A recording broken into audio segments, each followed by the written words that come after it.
Action समझते हैं, specially आज जो कुछ चीजें हो रही हैं, कल और आज के बीच में बहुत कुछ हो चुका है। एक तो आज सुबह जापान और चीन देखिए, एक 4% नीचे, एक 6% ऊपर है। और कल बहुत कुछ हो रहा है। काफी कुछ हो रहा है। जरा समझाएं सर, ये चल क्या रहा तो है? शुरुआत कहाँ से करें बताएं? आई थिंक जापान से समझते हैं जैसा आप बोले, जापान भी है या एक वीकेंड से ही शुरुआत वीकेंड से जहाँ कर लेते हैं, चलिए हाँ, सर। क्रम से चलते हैं। हाँ, क्रम से चलते है हैं, ना? ठीक है। ये सबसे पहले वीकेंड पर जो शुक्रवार देर शाम से लेकर शनिवार रविवार को जो खबरें हैं वो आई है इजराइल से। इजराइल जो लगातार लेबनान पर अब हमले कर रहा है, वो हमले काफ़ी तेजी से बढ़ते Yes, हैं और बताया जा रहा है कि हिजबुल्लाह के चीफ और कुछ बड़े बड़े उनके जो थे लोग, कमांडर वगैरह, उनकी मौत हुई है, जो उन्होंने पुष्टि भी की है। एक तो ये कि तनाव दोनों के बीच में बढ़ रहा है, लड़ाई बड़ी तेज हुई है। लेकिन इस लड़ाई में एक ट्विस्ट और जो आता दिख रहा है वो ये कि ईरान की तरफ से अब थोड़े से आक्रामक स्टेटमेंट्स फिर से आ रहे हैं जी। लड़ाई को तेज करने के, और वो कह रहे हैं कि हम बदला लेंगे, और विरोध किया जा रहा है। दूसरी ओर इजराइल ने भी बोला कि चाहे ईरान आ जाए, चाहे मिडिल ईस्ट से कोई और आ जाए, हमें फ़र्क नहीं पड़ता, हम इनको ख़त्म करके मानेंगे। इस बीच सऊदी अरब ने ये कहा है कि हम इस लड़ाई का हिस्सा नहीं है, और अमेरिका ने कहा है कि जो इजराइल ने किया वो सब कुछ ठीक किया है। सबके अपने अपने स्टैंड मैंने इसलिए बता दी ताकि आपको पता रहे कि हो क्या रहा है। सऊदी अरब न्यूट्रल है, ईरान इजराइल के अगेंस्ट में फिर से तेजी से कूदने की कोशिश में, इनडायरेक्टली अमेरिका का बैकअप है कि आपने इन्हें मारकर ठीक किया है क्योंकि इन्होंने कई लोगों की हत्या की थी। तो सबके अपने अपने स्टेटमेंट है, और सबसे बड़ा स्टेटमेंट इजराइल की तरफ से, और उनका ये कहना है कि चाहे ईरान आ जाए, मिडिल ईस्ट से कोई भी आ जाए, हम खत्म करके ही मानेंगे। इस बार आर या पार की लड़ाई, जो दिख भी रहा है कि लड़ाई कम होने के बजाय समय समय पर बढ़ती हुई दिख रही है। अब हम क्या करें, क्योंकि अब तक तो दीप ऐसे कोई संकेत है नहीं कि ग्लोबल मार्केट्स में इन लड़ाई से कोई फर्क पड़ता है। राजनीति के लेवल पर चल रही हो, अमेरिका की राजनीति अलग होगी, दूसरे देशों की राजनीति अलग होगी इस लड़ाई पे, वो अपनी जगह है। लेकिन मार्केट्स के हिसाब से हम एनालिसिस करें तो मार्केट पर कोई खास असर है नहीं। लेकिन इसका मतलब ये नहीं कि हम आंख बंद करके बैठ सकते हैं, हमें जागते रहना होगा, समझते रहना होगा, अलर्ट रहना होगा कि कहीं कोई बड़ी चीज़ें ना हो जाए। ठीक है। वैसे एक अच्छी बात बाजारों की आप ये कह दें कि पिछले कुछ समय से, कोविड के बाद से, जितना भी जियोपॉलिटिकल टेंशन ग्लोबली हुआ है, बाजारों ने रिएक्शन देना बंद कर दिया। चाहे वो रशिया और यूक्रेन हो, चाहे इजराइल हमास हो, उसके बाद इजराइल ईरान हो, उसके बाद इजराइल लेबनान हो, इजराइल हिजबुल्ला हो, जो भी हो, संकेत काफ़ी कम हो गए। एक रिएक्शन हमारा कम हो गया। लेकिन हम हमेशा ये नहीं सोच सकते अब तक रिएक्शन नहीं दिया इसका मतलब आगे नहीं दिया जाएगा। You never know.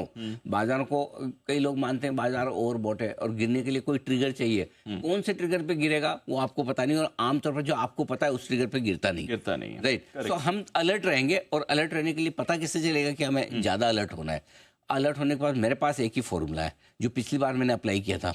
कब? क्या? रशिया यूक्रेन के वक्त। उसके बाद हमने इजराइल हमास के वक्त अप्लाई किया था। अब वापस हम इजराइल हिजबुल्लाह के वक्त वही फॉर्मूला अपनाएंगे।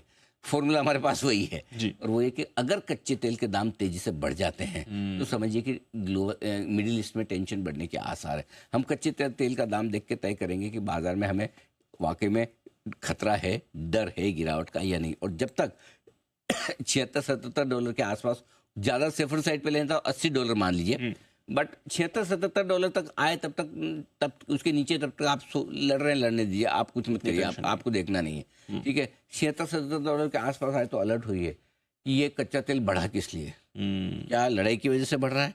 इसका मतलब आगे लड़ाई बढ़ने के संकेत आपको कच्चे तेल पहले दे देगा, बम गिरने के पहले ही, क्योंकि ये सेंसिटिव है।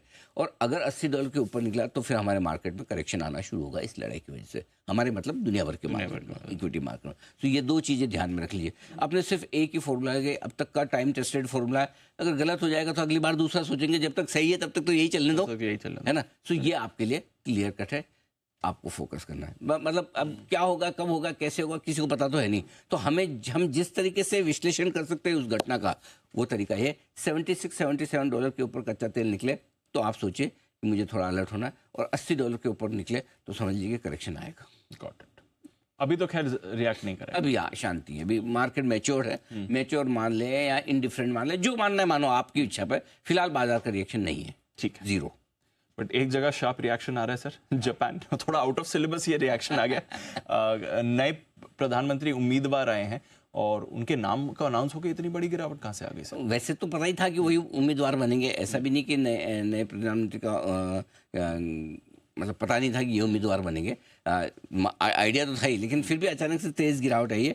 उसकी वजह कि नए पीएम के अनाउंसमेंट के बाद ये तेज़ गिरावट इसलिए आई है, पीएम बनने के बाद नहीं, पीएम के बन क्या क्या बेसिकली जो रूलिंग पार्टी है, हाँ, उनके प्रधानमंत्री दोबारा इलेक्शन नहीं लड़ेंगे, हाँ, तो उनकी जगह भी ये इलेक्शन लड़ेंगे। ये नए प्रधानमंत्री होंगे हाँ, मतलब उम्मीदवार होंगे इलेक्शन। हाँ, तो इलेक्शन में ये लीड करेंगे कि अगर इन्हीं की सरकार है तो ये पीएम नए बनेंगे। तो ये नए पीएम बनने के आसार से तेज बिकवाली आती दिखी है। और तेज बिकवाली इसलिए आई कि उनके आने के बाद जापान में ब्याज दरें तेजी से बढ़ेंगी।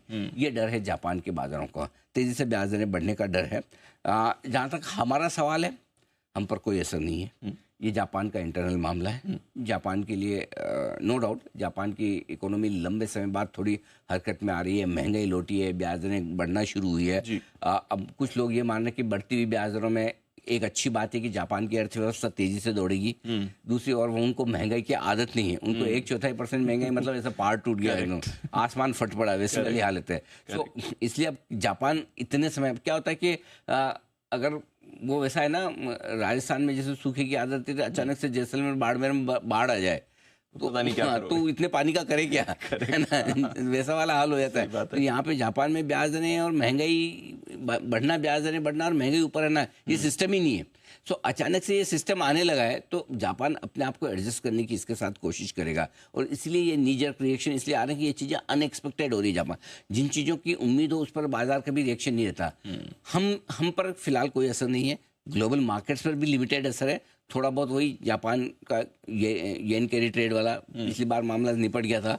अगर वापस कोई ऐसी सिचुएशन बनती है तो ग्लोबली एक छोटा मोटा करेक्शन वो ट्रिगर कर सकता है। हमारा जहाँ तक सवाल है, हमारी कुछ कंपनियां जो जापान के साथ कारोबार करती है उनके लिए एक करेंसी रिस्क बनती है, ठीक है। लेकिन जिस तरह के माहौल में मैक्सिमम कंपनियां इंक्लूडिंग मारुति वो प्रॉपरली हेज्ड है। उनकी जो भी येन खरीदना है या बेचना है, आना है या जाना है, उसकी हेजिंग करके रखें, क्योंकि सबको पता है कि इतने सालों तक ना करे चलेगा, लेकिन अभी अभी ताज़ा तो सीखे हैं। करेक्ट, 2 महीने पहले कि हेजिंग नहीं करने का हाल क्या होता है, कैसे येन कैरी ट्रेड रिवर्स हुआ है। So I think yen carry trade पे नज़र रखिए। अगर ग्लोबली येन कैरी ट्रेड कुछ संकेत देता है तो असर होगा, फिलहाल नहीं है। कंपनियों पर कोई खास असर नहीं है।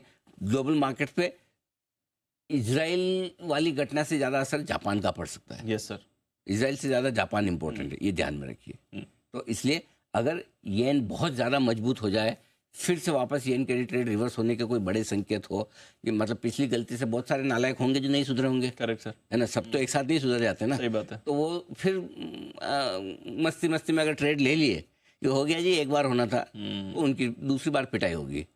तो इसलिए थोड़ा सा उतना ध्यान रखना है, वो थोड़ा फैक्टर रखना पड़ेगा।